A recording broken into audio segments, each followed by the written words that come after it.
Imagine a world where darkness reigns, where the wind whispers tales of destruction, and where the few survivors walk on desolate ground, surrounded by shadows of a lost past.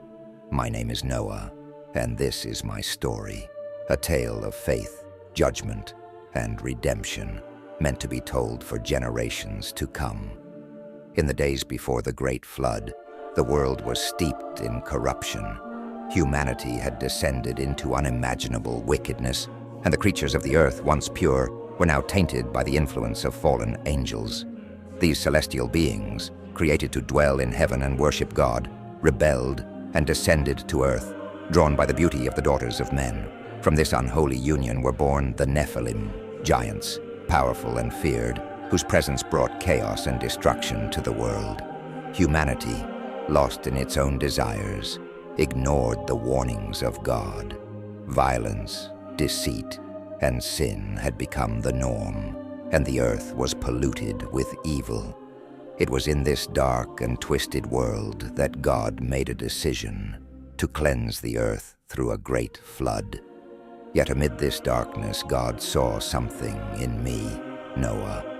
I was a man of righteousness, a beacon of light in a sea of corruption. And so, I was chosen for a divine mission, to build an ark that would save me, my family, and a pair of every animal species from the impending flood. For 120 long years, I toiled relentlessly, following God's instructions down to the smallest detail. The ark was immense, a colossal structure designed to float upon the waters that would soon cover the entire earth. As I worked, I warned those around me of the coming judgment, but they mocked me, blind to the danger that was fast approaching. Every strike of the hammer was a silent sermon, a final chance for redemption that fell on deaf ears. Finally, the day arrived. The first drops of rain fell, but what began as a sprinkle quickly turned into a relentless deluge. The springs of the great deep burst forth, and the floodgates of heaven were opened. For 40 days and 40 nights, the waters rose, covering the mountains and sweeping away all living creatures. Inside the ark, we were safe, my family and I, along with the animals that God had commanded us to save. The storm outside was terrifying, but within the ark we found peace, knowing that we were under divine protection.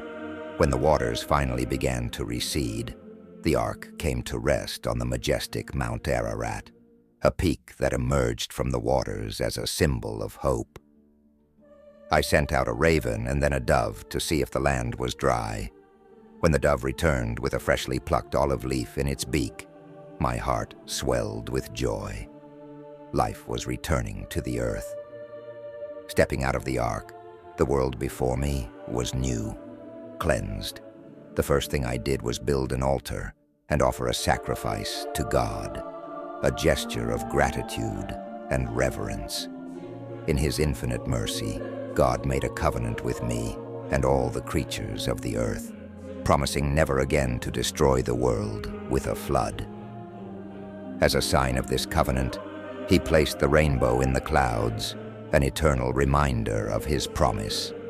But the story does not end there. Even after the flood, humanity would continue to struggle with sin, and new generations would face their own trials. However, the story of the flood and the ark remains a powerful reminder of God's power, His justice, and His boundless mercy. It teaches us that even in times of great darkness, there is always hope for those who walk in the ways of the Lord. As the earth flourished once more, I, Noah, looked to the future with a heart full of hope. The world had been renewed, and God's covenant with humanity was established as an eternal bond. My story, told today, stands as a testament to faith, resilience, and the unbreakable love of God for His creation. May this story serve as a reminder to you that when you see a rainbow in the sky, you remember God's promise and the power of faith. For just as God guided my family and me through the flood, He will guide you through the storms of life, bringing peace after the tempest. And so, my name is Noah, and this is my story.